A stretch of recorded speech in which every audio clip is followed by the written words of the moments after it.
From the campus of University of Central Arkansas and the studios of Arkansas PBS, it's Election 2022, Arkansas PBS Attorney General Debate. Stand by, Jim, in 5, 4, 3, 2, 1.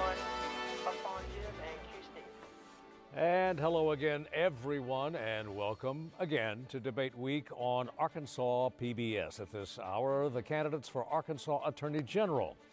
In alphabetical order, the Democratic nominee, Mr. Jesse Gibson, and the Republican candidate, Tim Griffin. The questions for the debate will come from our Arkansas Public Affairs team, Donna Terrell, also with Fox 16 News in Little Rock, and Christina Munoz with the Natural State Update and Arkansas PBS. I'm Steve Barnes. The rules for the debate have been, of course, agreed to by both candidates. Prior to the debate, each nominee will have 1 minute to respond to questions. The candidates will then have 30 seconds for rebuttal if they elect to do so. And at the conclusion of questioning, each candidate will have 1 minute for a closing statement. As always, the order of candidate appearance was determined before the debate in a coin toss that was witnessed by the candidates or their representatives. Our first question tonight will come from Ms. Terrell, and it goes to Mr. Gibson. Okay, thank you. And this question is actually for both of you. Thank you so much for being here. I'm wondering, in your opinion, what are the failures of the current Attorney General's office that's happened in that office, if any at all? And if so, how would you do things differently? And be specific. Thank you so much for that question. Thank you so much to Arkansas PBS. I'd be remiss if I didn't thank my lovely wife, Mandy, and my two boys, Jack and Jude. There are several things that I would do much, much differently. The first of all, my vision for the Attorney General's office is to return that office to being one of the top law firms in the state, to remove the politics, to not be a partisan political shop, but the best law firm in the entire state of Arkansas, representing the interests of Arkansans in courtrooms around the state like I've been doing for 23 years. Another thing I'd like to change is that the advertisements that our current Attorney General and past Attorneys General have run in this state, ostensibly for public service announcements, that they've often been partisan and political.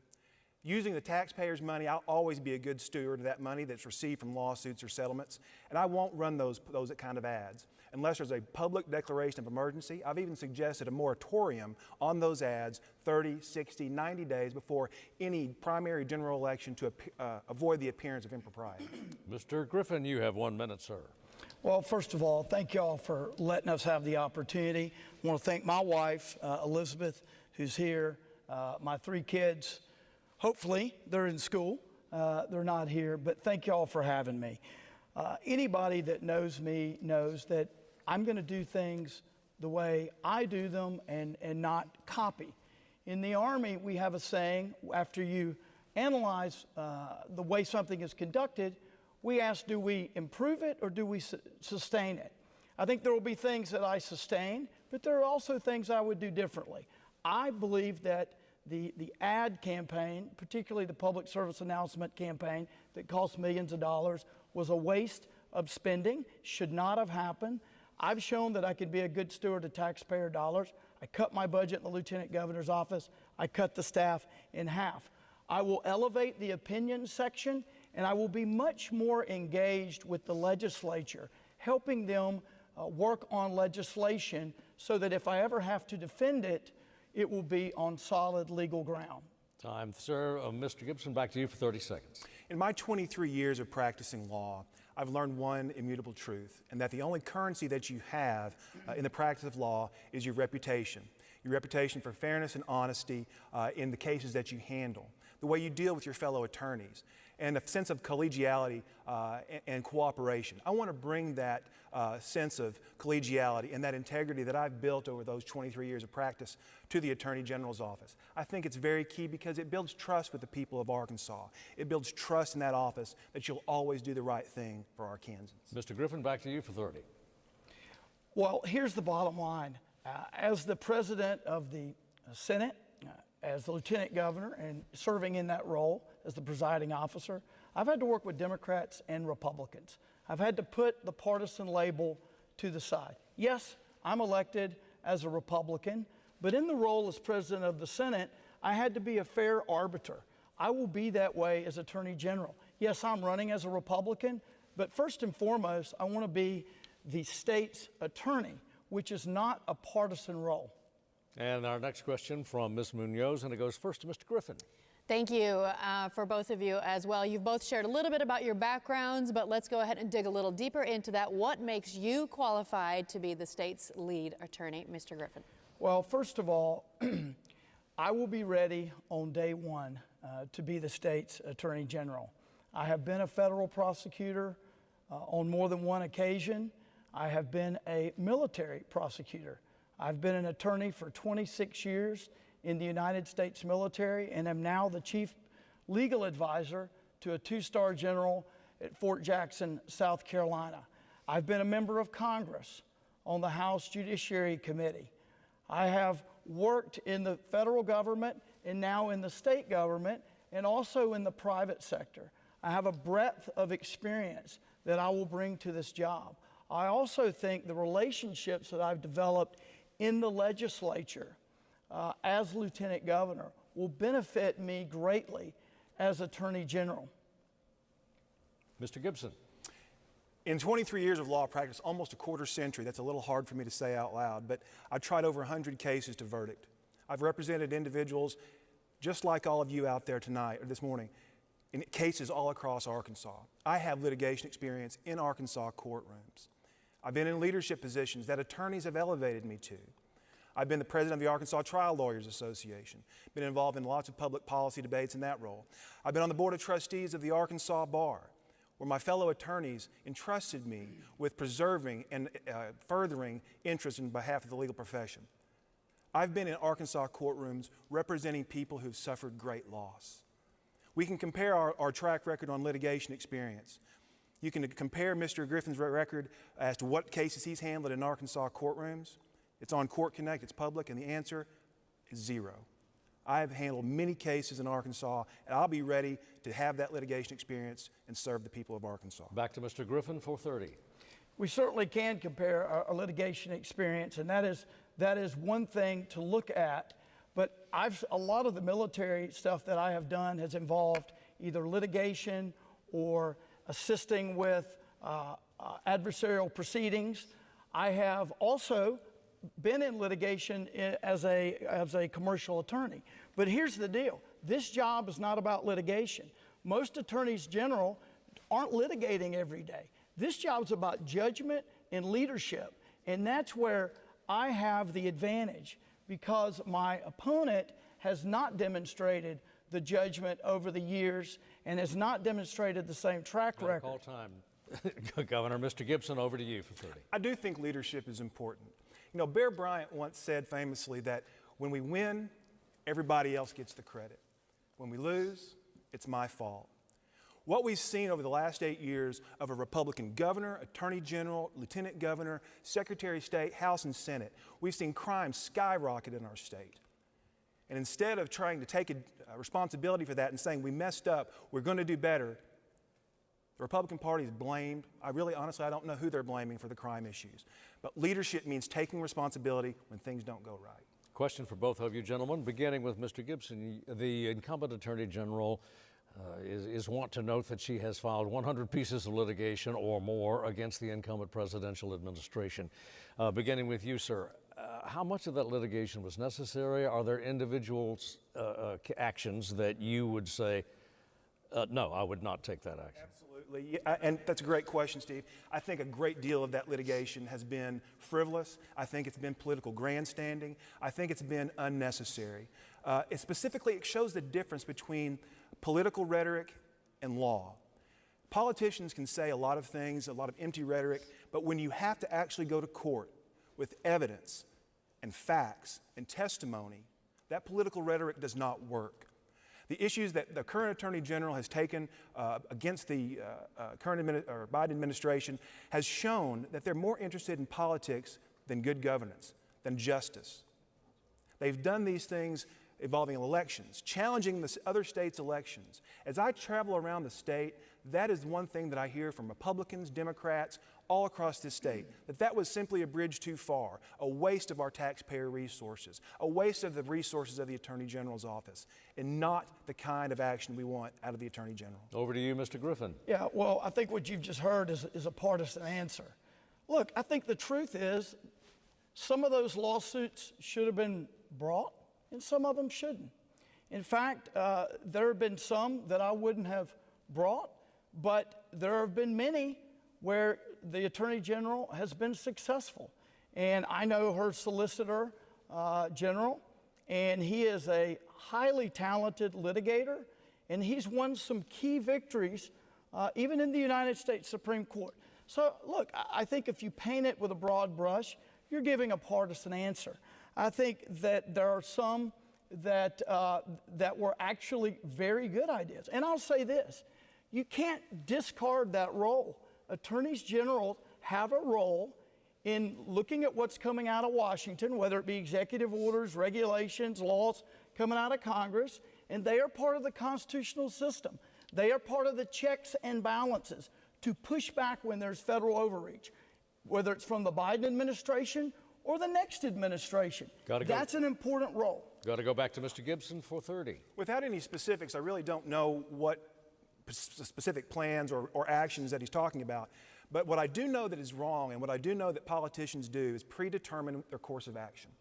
I know as a practicing attorney that making that determination before you know the facts and apply the applicable law, you get yourself into trouble. What we've heard from our current Attorney General and from Mr. Griffin is that they are angling for the federal government. They want to take on the federal government. I won't hesitate if there's something that hurts Arkansans, but I won't do it as a matter of course and as a matter of politics. And back to Mr. Griffin. Well, look, anybody that knows me knows that I'm not going to willy-nilly file lawsuits if there's no legal basis. That's just ridiculous. The bottom line is you have to be vigilant and look at what's coming out of the federal government. That's not predetermining. That's doing your job. If you see something that should be litigated, you litigate it. If there's no legal case and it's all politics, you shouldn't do it. Ms. Terrell has the next question, and he goes first to Mr. Griffin. Okay. I want to kind of focus on what's motivating you to want to run for this office, beyond what qualifies you for it, but what's motivating you? And Mr. Griffin, you initially set out to run for governor. And then when Sarah Huckabee Sanders entered the race, you determined that you would run for AG. So what has motivated you to now want to be the Attorney General? I love public service. I love this state. This is not a state where I work and then I drive home some other state. This is where I live. I've lived on the same street for 21 years in Little Rock. I've got 3 kids. I may look like a grandpa, but I've got 3 young kids, 15, 12, and 4. That's right, 4. This is their future. In the last 2 years, there have been 2 attempted murders within about 3 football fields of my front door. This is personal to me.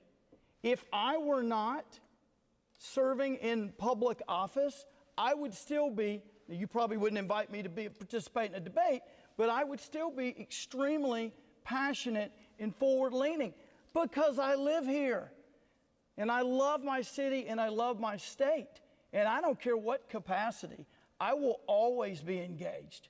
Mr. Gibson, 1 minute, sir. One of my favorite pieces of scripture is Matthew 25:40, which says, "That which ye do for the least of these brothers and sisters of mine, ye also do for me." And that's really the reason I want to run for Attorney General. And it's really the reason I've wanted to become a lawyer in the first place. It's because I know I've seen suffering in my life, as we all have. I've seen people struggle, maybe the loss of a loved one, maybe a business problem they can't come out of. And I've seen how the compassionate practice of law and serving the least of these achieves so much for our state, for my clients, for everyone in the state. It's what drives me and why I want to be Attorney General. There is no other office that touches more lives than the Attorney General's office. There's no office that impacts more people on a day-to-day basis, for everywhere from their utility bills down to everything they do on a daily basis across the country or across the state. I want to serve the least of these. I have not seen that out of our legislature. What I have seen is punching down against people who do not need that, but need grace. Another 30 seconds for Mr. Griffin. Yeah, look, I grew up with some great examples. I've come from a long line of ministers. My dad is 86 years old, and he's a retired minister. My mom's an early childhood teacher. They demonstrated servant leadership every single day, not making a lot of money, but helping folks their entire lives. So I grew up with that example. I didn't have to join the military. I joined in 1996, and I've been in ever since. Service is what I do, and I'm doing it now, and I want to continue doing it if the people of Arkansas give me that opportunity. Another half minute now for Mr. Gibson. To go back to the original question, I was talking about changing races. I know Mr. Griffin had declared to run for governor and had then decided to drop down to the Attorney General's office. The question I have that's as important for why do you want this job is, do you really want this job? Or do you just want to have some kind of role in government? My desire is to help the least of these, not to find a landing spot, not to find my second choice. My entire career, my entire legal career has led to this time. Got a call time there. Ms. Munoz has the next question, and it goes first to Mr. Gibson. Okay, thank you. So before we did all of these debates this week, we also allowed our viewers to submit questions via social media. So this next question comes from a viewer in Pulaski and Hot Spring County. Arkansas law prohibiting abortion makes no exception for rape or incest victims. Should the law be amended to permit abortion in those cases? Mr. Gibson, you first. With the caveat that the Attorney General does not have, he or she cannot say which laws he or she will enforce and which they won't. I will say that as I've traveled this state from Bentonville to Lake Village, our archaic trigger law is front of mind to people all across this state, and they are angry. They are angry that they were going to have government-mandated forced pregnancy in cases of incest, in cases of rape, and that there's not even an exception for the health of the mother, it's the life of the mother, which leads us to all kinds of impossible situations, some of which have been reported. It's a barbaric law. Even our own governor, who signed the law, says now he doesn't like it. I appreciate Mr. Griffin. Finally, I read it in the paper the other day in the Democrat Gazette. He says he opposes the law and its form and wishes there was a rape or incest exception. But when the bill went through the Senate, of which he presides, he said nothing. He didn't do anything to stop it. Only now, and there may be political repercussions, has he come out against it. Over to Mr. Griffin. Yeah, once again, my opponent doesn't understand the role of the President of the Senate. The President of the Senate, the Lieutenant Governor, is not engaged in the middle of the debate publicly. You have to be a fair arbiter. With the Democrats and the Republicans, and even with the factions that are within the Republican Party, what I have said is I have a pro-life record. I was 100% pro-life in Congress, 100% pro-life as Lieutenant Governor. I have always supported exceptions for rape and incest. I did not say I oppose the law. I simply said, as Attorney General, I will defend whatever laws I have to defend. My personal preference in this area is an exception for rape and incest.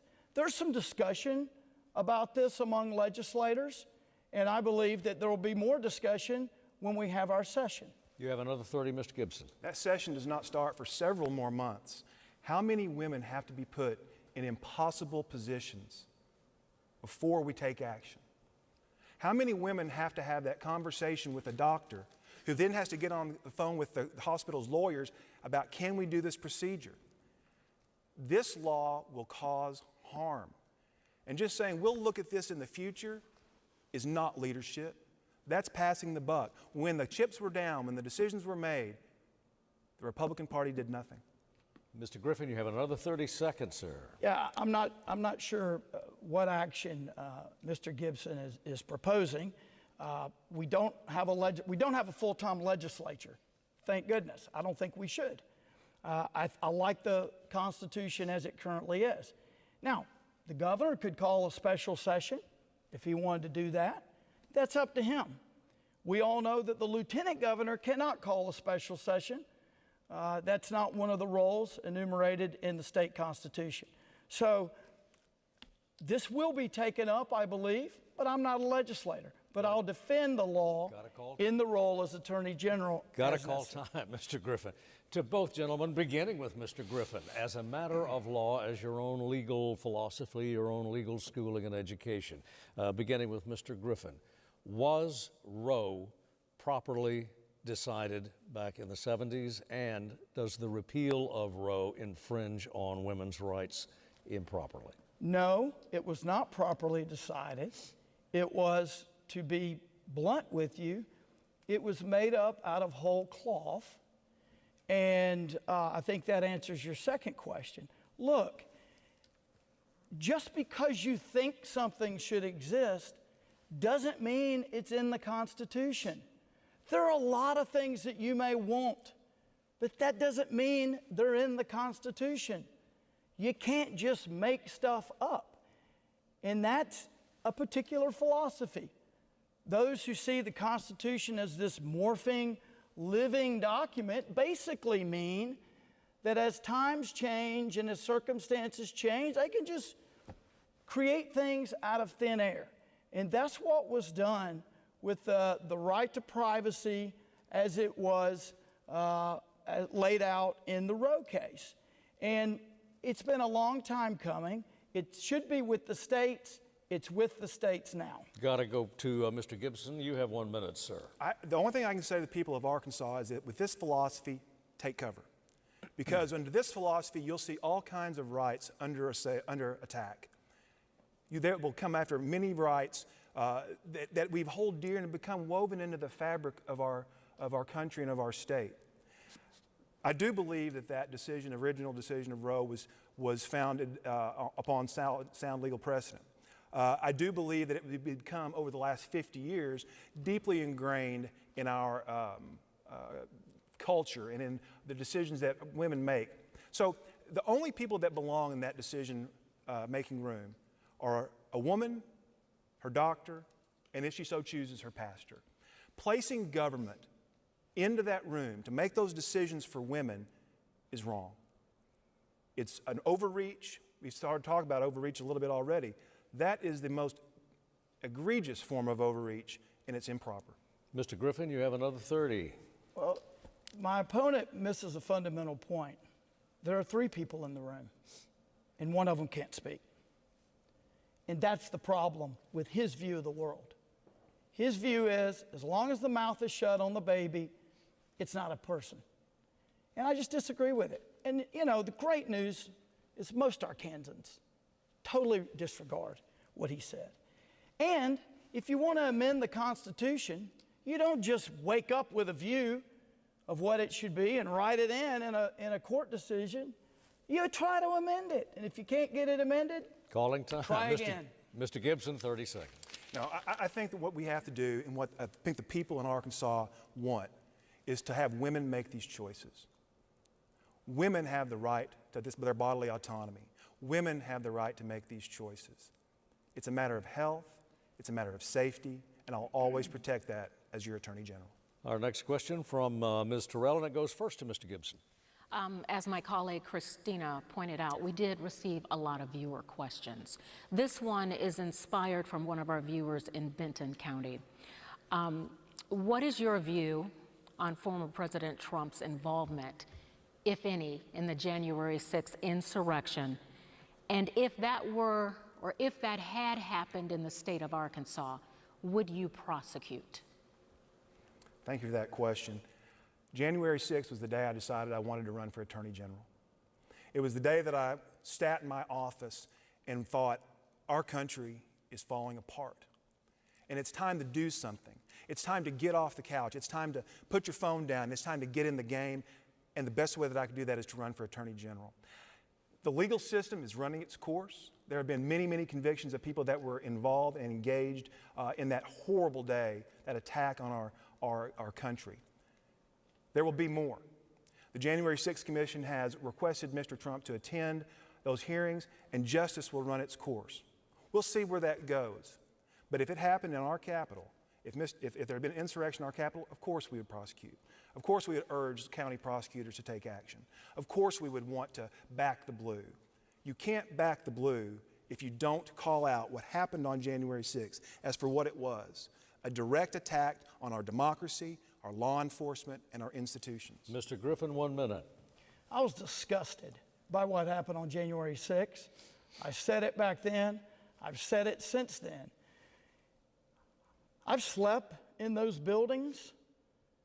I worked as a staffer in those buildings. To me, those are a sacred place within our democracy. And anyone who is found to have violated the law on that day should be prosecuted. Period. Case closed. Over. I'm still disgusted by it. Look, I've worn the uniform. I lived 2 blocks from that place. And I talked to a lot of other members of the military who were also disgusted by everything that happened. The vice president's life was put at risk. Lots of others' lives were put at risk. It was a dark day, a disgusting day, and I hope that all the people prosecuted get the maximum sentence. Time, sir. Mr. Gibson, 30 seconds. Yes, what I've heard from a lot of candidates, Republican candidates, is that we just need to move on. Let's just move on from this issue. Until justice is done, that cannot happen. Until all those that are held accountable for the actions they took, we cannot and should not just simply move on. Justice requires that they be prosecuted to the full extent of the law. Justice requires that the truth come out. And justice requires accountability. For those who think that they are above the rules, simple accountability feels like persecution. Back to Mr. Griffin for another 30 seconds. I'll make sure it's very clear. I think anyone heard my answer. No, I didn't say move on. There's no one more pro-justice, pro-police, and pro-locking up violent criminals than Tim Griffin. Which reminds me that the reason a lot of our criminal justice system here is such a disaster is because there are people in government who are elected who do not believe we need to lock violent criminals up. And they're going to have a chance to be on the record, I believe, next year in the legislative session. Christina Munoz has our next question, and it goes first to Mr. Griffin. Thank you. So one of the numerous lawsuits that we've already talked about between Arkansas and this current administration is regarding student loan debt. So do you believe in this particular case, legally speaking, that the president acted beyond his authority, or that it is a benefit to a group of Arkansans financially? Mr. Griffin. Well, more than one thing can be true at the same time. When you give people thousands of dollars, of course it's beneficial. I didn't get that. I had over $100,000 in loans. I worked my tail off. I'd have to ask my wife, I think I was in my 40s when I finally got them paid off. So yeah, I resent the fact that others got that wiped away. And millions of people have worked their tails off the way it ought to be. You take out a loan, you fulfill your commitment. So, yeah, if people benefited from it, sure. Do I think it's right? No. Do I think it's legal? I think there's a good case to be made. And attorneys general are making that case. It's a perfect example of where, when there's overreach, you can challenge. It's part of our checks and balances. It's part of our constitutional system. I think it was a horrible idea, sends the wrong signal to people. Mr. Gibson. I want to be real clear because I think this is an issue where the political rhetoric muddies the water. This student loan forgiveness plan is not just for people who went to expensive private schools. If you're in Arkansas and you went to SAU Tech and got some welding training, Northwest Arkansas Community College and got nursing training, you may be eligible. It's not just for what some people have argued nationally, for the rich or for people who are wealthy already. There are many of us, working class people here in Arkansas who might benefit from this. So look into it. Look into whether you will be eligible for that student loan forgiveness. Now, the other issue is one of power. Is this a valid exercise of power? The COVID-19 pandemic it was one of the most life-changing events of my entire life. It affected us economically, it affected us, our public health, it affected us in so many ways. And it triggered the emergency powers to take action even in an economic emergency. And that's what the basis of power is. I think the litigation will be unsuccessful. Back to Mr. Griffin for another 30 seconds. Well, let's be real clear. If you're wealthy or rich, you're not taking out a $10,000 student loan. You're just not. And so it's just not about who benefits. Anybody that gets 10 grand benefits. That's not the issue. The issue is whether, after millions of people have worked their tails off to pay back their loans, sometimes over decades. I mean, I remember my wife and I think we about celebrated when that $354 or whatever dollar a month payment that I paid forever. Time, sir. When we got that paid off. Time. Over to Mr. Gibson for 30. Yeah, so I want to reiterate that, you know, sometimes people who do have means have to take out student loans still. It just all depends. Every circumstance is different. So I think lumping everyone together into classes as to haves and have-nots is not the right way to look at it. The right way to look at it is for people in Arkansas. There are plenty of people out there who need this help. Young people, older people, it doesn't matter. It cuts across age, gender, whatever. There are people out there that need this help so that we can get our economy continuing on track. Question for both gentlemen, of course, and it begins with Mr. Gibson. Sir, in reversing Roe, the Supreme Court has indicated that it is willing to disregard or revisit what was considered a precedent.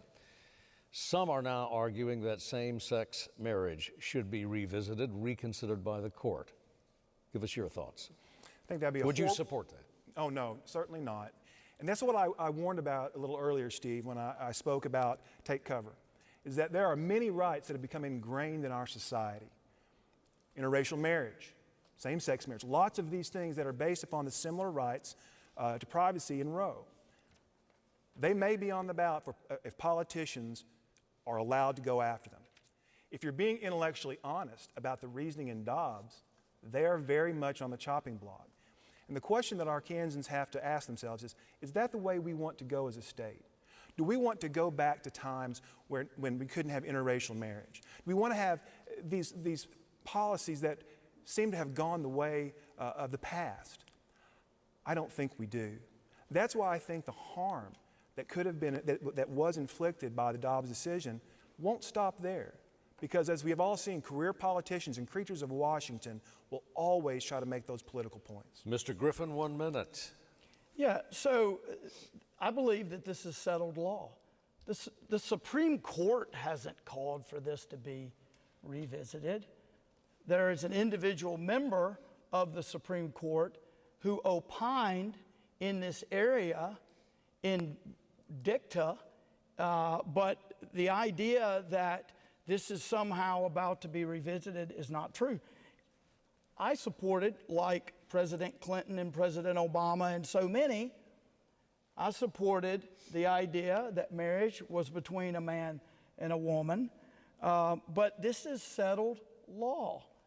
And I don't know what the interracial marriage has to do with this particular. It doesn't have anything to do with this at all. I think that is trying to push some buttons in an election year. So I don't see it as a major issue. Mr. Gibson, back to you for 30 seconds. I'm a little confused as to what's considered settled law and what's not, because Roe versus Wade had been the law of the land for over 50 years. If you're saying that the Loving case out of Virginia or other cases involving social issues are settled law, but this one's not, that's not being intellectually honest. The intellectual honesty that I was talking about is that if you believe there is no right to privacy, there are ways you can challenge all of these other cases. I believe they'll be coming. I believe there will be litigation. There's already been talk in state legislatures across our country. That's why I said to Arkansans, take cover. Now, Mr. Griffin, 30 seconds for a follow-up. Yeah, so there are the reasons that there are distinctions between these different cases is because the law is different. And there are some things that are settled law, and there are other things that were never based on law in the first place and were made up. One justice talked about the right to privacy that was used in Roe v. Wade as emanating from the penumbras. That's where he found it. Didn't see it, just it was emanating from the penumbras. Time. We want to pause at this moment during the debate to let you know, remind you that the candidates can participate in a press conference directly following the debate. And to watch that, you can scan the QR code on your screen with your mobile device. You will see that QR code periodically through the balance of our debate. Ms. Terrell has the next question, and it goes first to Mr. Griffin. Okay, let's talk about the root causes of crime in our state. Mr. Griffin, obviously this question will be for both of you, but Mr. Griffin, you talk a lot on Twitter, on your Twitter page, about early release of parolees and them getting out of prison committing these violent crimes. This is, in terms of the early release, that's been going on for a long time, but we do know over the last 8 years, we've had a Republican regime that could have changed this. So I'm wondering what has gone wrong. And for you, Mr. Gibson, you talked about hopelessness. I'd like to get a better understanding of what hopelessness in your view is, and if that's really the root cause of crime, and how do you fix that? Mr. Griffin. Yeah, so clearly not enough people agree with me on reforming the revolving door system. I think we're getting there. The federal system has no parole. You serve 85% of your sentence, you can get up to 15% good time. The problem in our state is someone may get 10 years for sexual assault of a minor and they're out in 24 months, as is one specific case. How do we know they got out? Because they're back in again for internet stalking of a minor. This happens all the time. People do a mere fraction of their sentence. Now, root causes. I've served on the board of Pathway to Freedom, a prison ministry. I've led worship at Wrightsville Prison at least twice. I was on the board of Our House Shelter for the Working Homeless. I was on the board of Big Brothers Big Sisters. I've seen up close a lot of these root causes, and we have to deal with rehabilitation in a meaningful way. In mental health, we've got to expand that capacity. Throwing the flag, Mr. Safe Griffin. streets now. I've got to call time. Mr. Gibson, 1 minute. Ms. Terrell put her finger right on it. We've had a Republican governor, lieutenant governor, attorney general, secretary of state, House, Senate. And what have they done to curb our crime problem? Nothing. Nothing. They merely talk about it on Twitter and say that we have a parole problem. I hear Mr. Griffin talk about our system's broken, our system doesn't work. But when you've been in power for 8 years, you are the system. And if that system is broken, it's time to take responsibility for it and take time to change it. I still don't know who he's blaming for this parole problem.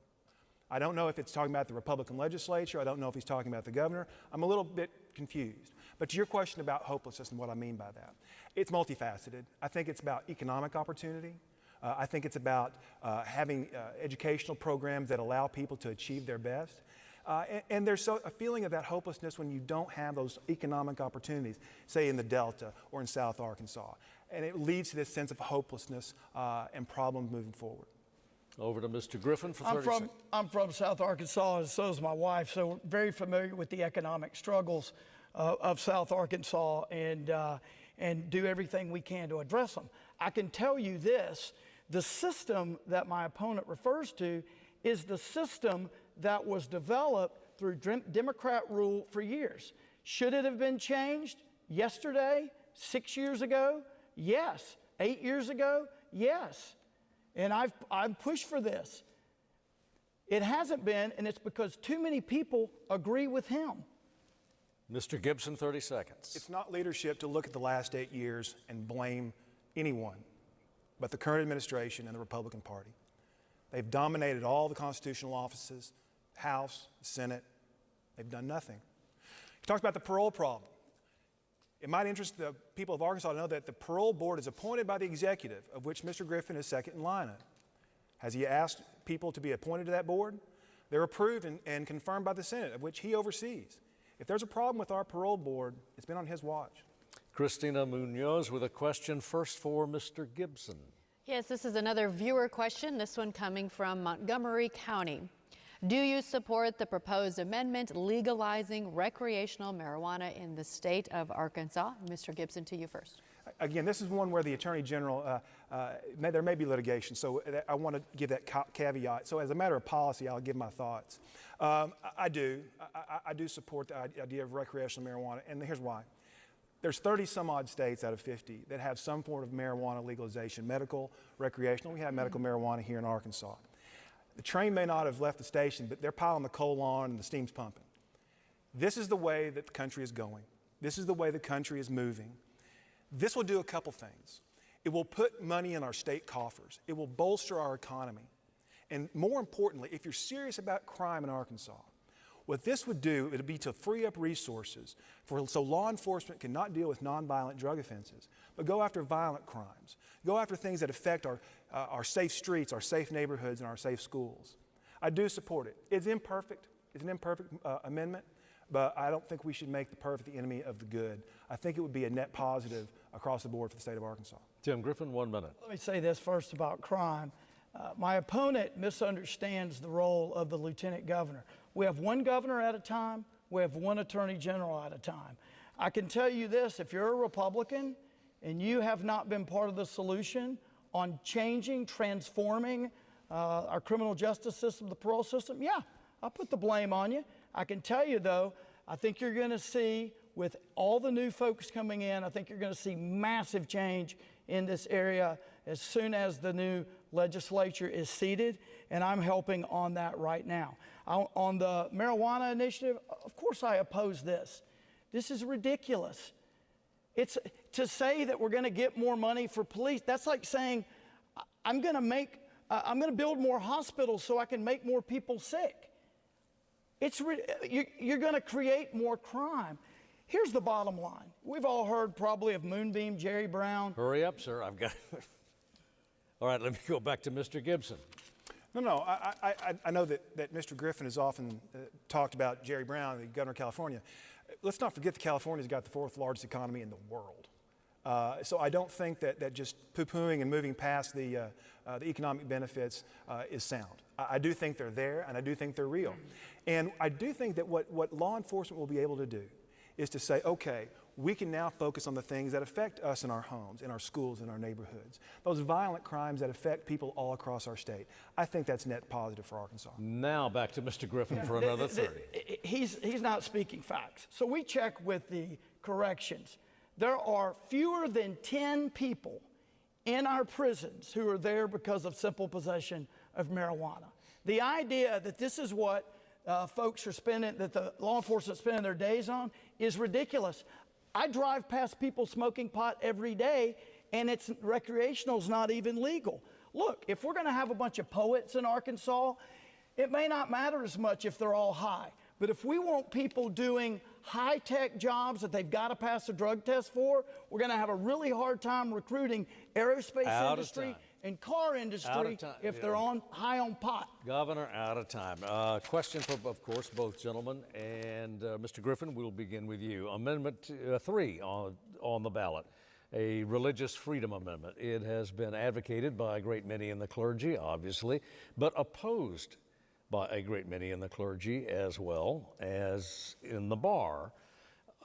It would bar the state from imposing on religion a burden or a burdensome exercise absent, I'm paraphrasing, absent a compelling reason. Is that not an invitation to continued litigation? Is that too vague? People, as my opponent knows as a trial lawyer, people litigate over all kinds of stuff. That's not really a test. You don't avoid something because someone's going to sue. People sue all the time. So that's not really the issue. Look, religious freedom is one of our most fundamental rights, and it's enshrined in the United States Constitution. Thank goodness. This is a belt and suspenders approach. It's not doing anything here really separate from the United States Constitution, but it's saying as a state, we want to also enshrine it in our state constitution. Look, our state constitution, it's been amended for just about everything. I mean, you name it. It's got all kind of stuff in there that should have never been in a state constitution. That's why I'm supporting amendment issue 2. But this is a perfect example of the sort of thing that should be in the state constitution. And with that, over to Mr. Gibson for a minute, sir. I think one of the things that Mr. Griffin just said, I think, sums it up. It's not really doing anything. We live in America. We have religious freedom. You know, there's an article in the paper this morning, Jerry Cox of the Family Council, who I've worked with on lots of legal issues, said, well, there's not really been any kind of attack on religion that this would protect them from. We just want to be doubly careful. So I think Mr. Griffin's correct. This won't really do anything. You know, we're free to practice our faith in our own ways, in our own time. And I think that's something that we enjoy as Americans. And it's nothing that we have to put in our Constitution because we already have it. I'm very active in my church, and I know that Mr. Griffin is too. And I think it's something that we have to take internally. I think it's something that we have to have within ourselves. And it's not anything that we have to have political grandstanding, or certainly it's not some amendment to commemorate what our Bill of Rights already has. Mr. Griffin, you have another 30 seconds. Yeah, I never said it won't do anything. As my opponent knows, when you sign a waiver before you jump out of a plane, it's not going to stop litigation, but it's certainly going to prolong it, make it more complicated. I think that this, as I said, is a belt and suspenders approach because of what Arkansas sees so many times coming from the East Coast and the West Coast. A lot of the bad stuff that starts there ends up here. And I think that people are scared. And I think they've got reason to be. Time back to Mr. Gibson, 30 seconds. I'm not jumping out of an airplane, I can promise you that. But, you know, I think the converse is also true. You know, Mr. Griffin is saying that the bad stuff starts on the coast and comes here. Having dealt with attorneys general across the nation, a lot of the bad stuff starts here. And a lot of the bad legislation starts here in Arkansas and goes other places. That's the problem. I don't think this is necessary. I don't think this is something that the people clamored for. I think this is just more politics. I think this was people realizing that they wanted to pound their chest this amendment, and I just don't think it's necessary. Another question from Ms. Terrell. First to Mr. Gibson. Okay, well, Arkansas is the first state in the nation enacting a law on gender-confirming care. As both of you know, there is a trial going on in Little Rock challenging the constitutionality of this law. And you have many parents who are saying that taking away care could be detrimental to their children. Knowing that, do you feel that this law should be reversed or revised, and why? Very timely question. As you say, there's litigation currently in Eastern District Federal Court. This is a case where the difference between politics and law is laid bare. This is where the empty rhetoric from politicians who want to pass harmful legislation like this is going to run into trouble when it comes under legal scrutiny. I think a really telling issue on transgender care was borne out when our current Attorney General sat down with Jon Stewart on national TV and to talk about this issue. You're not going to be able to go into court in the Eastern District of Arkansas and make a political argument or grandstand or talk about empty rhetoric or all things you can't prove. You've got to come in with facts. You've got to come in with evidence. You've got to come in with medical testimony. I think this is going to be hard to uphold because a judge is going to make a decision based on the facts and the law, not politics. I don't think it's going to be supported, and I expect it to fail. Although there will be appeals. 60 seconds, Mr. Griffin. Yeah, look, the wiseness, the wisdom of accepting an interview with a comic is something I'm not going to comment on. I think that interview speaks for itself. Having said that, look, this is eminently reasonable, and I think it may end up at the United States Supreme Court. Whoever is elected will have to defend it. What you're saying here is you're not banning transgender surgery and gender modification surgery and medicines for adults. You're saying that kids like mine at 12 and 15, who, by the way, some wake up with a new personality every day. Sometimes I meet 10 different people in the same week in the form of their personality. They're growing, they're changing. What it says is we've chosen to protect minors from life-altering, irreversible surgery and medical treatment. Out of time. Back to Mr. Gibson. Going to totally agree about the teenager thing. That's something that we all are going to deal with. I've seen that firsthand, so has my wife. But the issue here is that's very important is it's important to talk to these families. I've gone out, this is nothing that I have a great background in, but I've talked to families about the care that they need. And what he's talking about, this invasive surgery, is so far down the chain of events. There's counseling, there's hormone therapy, where they just don't jump in and allow a minor to have an invasive surgery. And talking to these families, sometimes it's been life-saving. The suicide rate among transgender is astronomical. Out of time on that one. Ms. Munoz has the next question. First for Mr. Griffin. Rebuttal still from Griffin. Oh, I'm sorry. I'm sorry. Rebuttal time. I'm sorry. Go ahead. Yeah, look, this is not, we're still on the last question. 30 seconds, yes. This is not an easy issue, but at the end of the day, let's be real blunt with the people of Arkansas.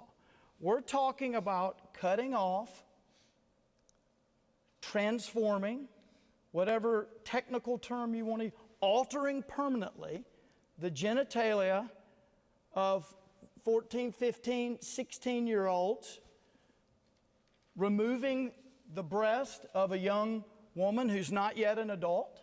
That's what we're talking about here. That's 30 seconds, sir. Back to you, sir. No, wait a minute. Our next question now. I'm sorry. No, that's Ms. okay. Munoz. Ms. Yes, sir. Munoz has a question, and it goes to Mr. Griffin. Yes, sir. So clearly, you both are very passionate about your beliefs, your ideals. Some are along political lines, some are not. As Attorney General, how will you separate those beliefs, ideals, everything that you stand for with regard to not only following the law, but interpreting the law? And we go to Mr. Griffin first. Yeah, look, this is an area where I actually think we agree. This is an office that has a partisan label. We certainly believe very differently and would pursue different policies, no question about it. But I'm going to give him the benefit of the doubt when he says that he's going to try to do the right thing on the law. Of course, that's what I have to do as a military lawyer. That's what I've done as president of the Senate when I've had to interpret rules. Many of the rulings I gave from the chair in the state Senate, I didn't like. Some of them I really didn't like, and some of them I liked, but I did what was right based on my interpretation of the law. I will certainly pursue conservative policies as AG, because a lot of what the AG does is pursue policies, but I will pursue the law in a nonpartisan way because that's the job. That's time, sir. Over to Mr. Gibson. It makes a great point, and that this office is a little bit weird. I will be the first to admit it, and that it does mix impartial law and legal decisions with politics. And it's odd, and that's why a couple of times in this debate I've given the caveat that the Attorney General doesn't get to pick and choose, and I want to be careful because there may be pending litigation just for that very reason, is that because you might have to get involved as the Attorney General with a lot of the laws that we're talking about. However, I think Mr. Griffin, I will agree with him on another thing, is that there's nothing wrong with a leader. There's nothing wrong with a leader coming out and supporting certain policies that you think are important. It can get a little sticky as the Attorney General, but I do think it's important. I think that's part of being a leader, is going out there, telling Arkansans what you believe, what you think is important, and what you'll do as Attorney General. I've always tried to do this, to cultivate that sense of fair play in my practice of law. I'm proud over the course of these years. I think I've got that good reputation as an advocate, a zealous advocate, but also a fair dealer. Another 30 seconds, Mr. Griffin. Yeah, look, I think that policy, priorities, all of those sorts of things, follow your values, follow your beliefs, and as a conservative, those are going to be my priorities in a very different way than my opponent. That's not necessarily, depending on the issue, that's not partisanship. That is part of who you are, the way you view the world. And that's expected. And I will certainly be a conservative Attorney General, that's time, but not irresponsibly, inappropriately partisan. Mr. Gibson. I'm committed to always doing the right thing. I tell my wife all the time that one of the things I try to do is every night when we go to bed is to think that I do everything right for my clients, my family, my kids, try to do the right thing. That's what I'll do as Attorney General. I want to have that sense of trust with the people of Arkansas, that I'll always keep your interests at heart. I'll always try to do the right thing. We can disagree on certain policies, but right and wrong and justice, the concept of justice doesn't waver. Thank you, gentlemen, for your responses. Time now for closing statements. And again, as was predetermined by the flip of a coin, Mr. Griffin, you're first, sir. Thank you again for this opportunity to be here today. I'm asking for your vote. I will always be accessible as your Attorney General, the way I've always been. My cell phone's the same, 501-837-5190. I continue to hear from people, love to hear from people. But I'm asking for your vote because I'm prepared, maybe like no other AG has been, to start and hit the ground running on day one. That's why former Democrat Attorney General Dustin McDaniel endorsed me. That's why the Fraternal Order of Police have endorsed me. I will be ready on day one. Secondly, I'm the only conservative running for Attorney General. I will continue to fight to reform our criminal justice system, stand shoulder to shoulder with law enforcement. That's why the Fraternal Order of Police have endorsed me. And I will push back against the Biden administration and federal overreach where legally appropriate. And that's 1 I'm minute, asking sir. for your vote. Thank you. That's your minute, sir. Over to Mr. Gibson. You have 60 seconds. You know, growing up on a dead-end dirt road in Lead Hill, Arkansas, population 274, I never thought that I'd be on this stage with an esteemed panel, a worthy opponent, asking the people of Arkansas for their vote for Attorney General. And in a way, I feel like I've already won. Because I've shown that for kids who may not wear the right clothes, whose parents may not have money, who may not have influence, that there's a way for you to serve your community, your state, and your nation. I want to be an example for those kids who grew up on those dirt roads and who believe in the causes of justice. More than anything, I want to thank my mom and dad, Joe and Janice Gibson, both 30-year teachers in our Arkansas public schools. I hope I made you proud. I'm asking for your vote for Attorney General. I'm Jesse Gibson. I want this job, I can do this job, and I believe in justice above all. Gentlemen, thank you for your time, and as always, thank you for yours. Our 60 minutes is up. Immediately following this event, you can watch all the Arkansas PBS debates on demand at the Arkansas PBS YouTube channel, on the PBS video app, and on our website. As we mentioned earlier, the candidates have the option to participate just seconds from now in a press conference that directly follows the debate, and that will air on YouTube as part of our live stream. So scan the QR code there on your screen and begin watching on YouTube right now. Again, thanks to our candidates for participating and to our panelists, both here at Reynolds Performance Hall and at home for watching Election Day, November 8th. Thank you.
Major funding for Election 2022 Arkansas PBS Debates is provided by AARP Arkansas, with additional funding provided by the Arkansas State Chamber of Commerce.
take your questions.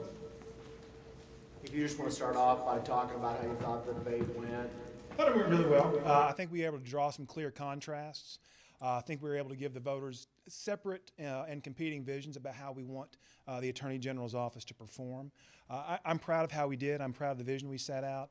And I think we set out a vision for Arkansas that is the best way forward.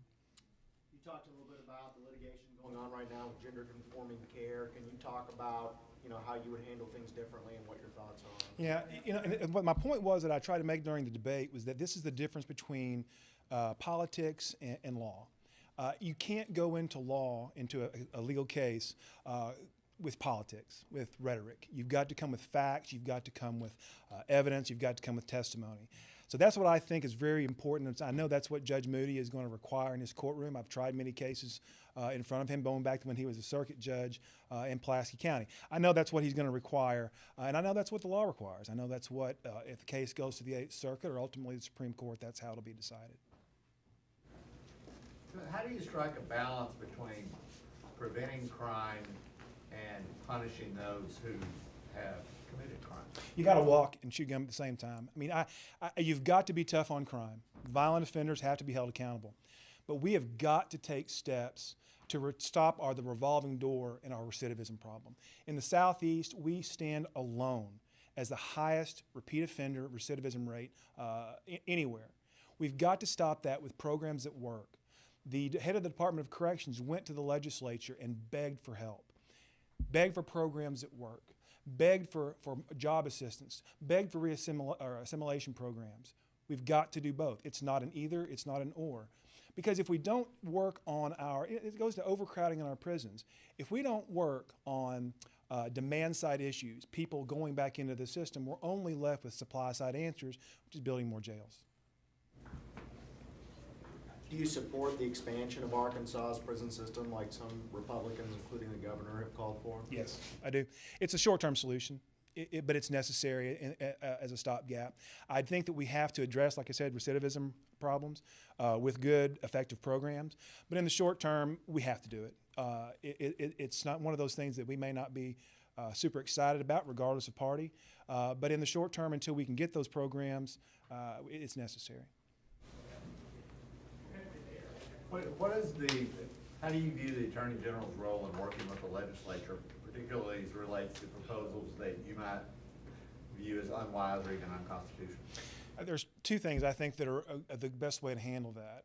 I think you can do it first with sound legal reasoning, applying facts, a lot of the facts, and making those good, sound legal arguments to the members of the legislature. If that doesn't work, there's other ways. And I think you can argue dollars and cents. We've seen that some of the legislation that's come out of the state of Arkansas has exposed the state to large legal bills.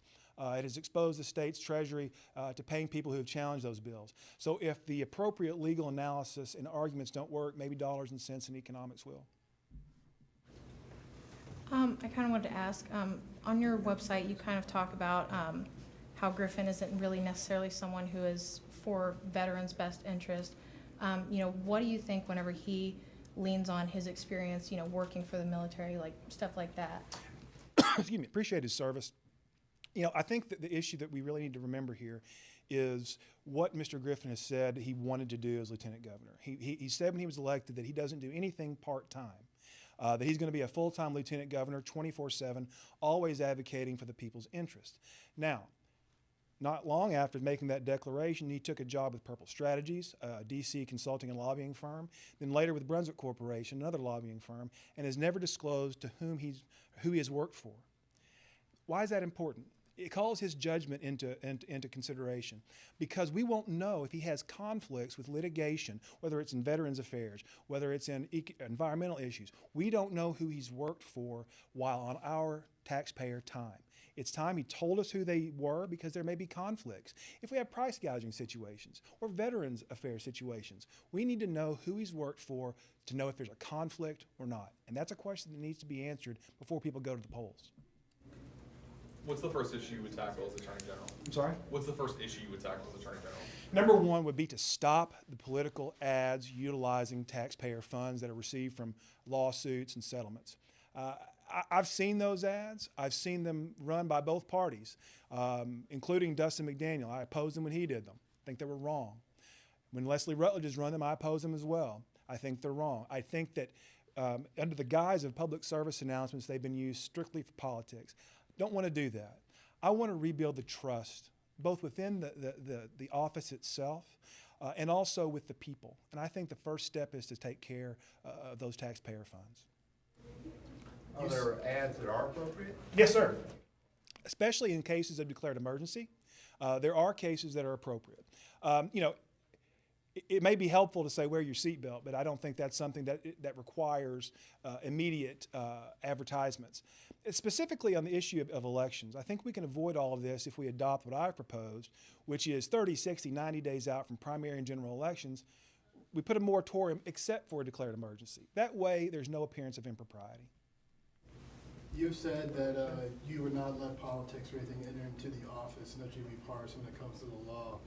Will that make any clashes when it comes to the abortion law that's in Arkansas? I don't think so. I mean, both Mr. Griffin and I agreed that as an attorney, you have to say impartial. It's tough, and it's one of the weird things about this office that you run under a political party banner, but that you try to do your best to be neutral, and you have to advocate for truth and fairness and justice. I don't think it'll be a problem. I really don't anticipate it being, because I'll apply the facts to the law and do what's right for Arkansas. Griffin, in his rebuttal to your argument about abortion, he said that there was a third person in the room who couldn't speak, who should have a say in the situation. Just like legally, what's your perspective on that? I think that the original Roe case got it correct, that the viability is the best standard. There has to be a line somewhere, and it has to be determined by that. I think that the decision still belongs with the woman based upon best medical technology, best medical science that she makes with her doctors and her pastor, and I think that's the way it has to be. When Griffin talks about his motivation for running, you know, he really leans on, you know, I live in Arkansas, I'm a resident. You know, why don't you take that route? Do you think that, you know, your route is has a little bit more substance than, you know, what he's leaning on? Well, I think you have to live in Arkansas to run for Attorney General, but I don't think any more or less of his positions. You know, mine come, I think, from a more of a, frankly, that's why I quoted the book of Matthew. It comes from a more spiritual place. Not just my residence. I think it comes from my deeply held beliefs that as an attorney, and specifically as Attorney General, your job is to stand up for the least of these, people who need assistance and need grace and not judgment. I think we've gotten, and my mom always said that there's too many people in our world who focus on the wrath and judgment of the Old Testament, not the grace and compassion of the New. And I think, you know, that's why I look at justice and the way I look at why I want to be Attorney General. And that's why I think that my reason for wanting to run comes from a bit of a deeper place than just my zip code. You have previously said that you plan, if you do take office, not to have a legislative agenda. After hearing Griffin's statements about how he wants to be more involved in legislation, is that something that you're still standing by? Yeah, I don't think it's the Attorney General's role to be overly vociferous on passing certain legislation. Now, in this campaign, you have to talk about policy. It's just unavoidable. Otherwise, we wouldn't have much of a debate. But I don't think it's appropriate to have a specific legislative agenda when you may be the one that's called to defend or oppose certain laws that may come right back to your desk. But would you step in and alert the legislature if you thought they were about to do something that was legally indefensible? 100%. Yes. And again, like I said earlier, you can either do it with reason and law and legal reasoning or economics and inform them that you're exposing the state's coffers and the state treasury to attack.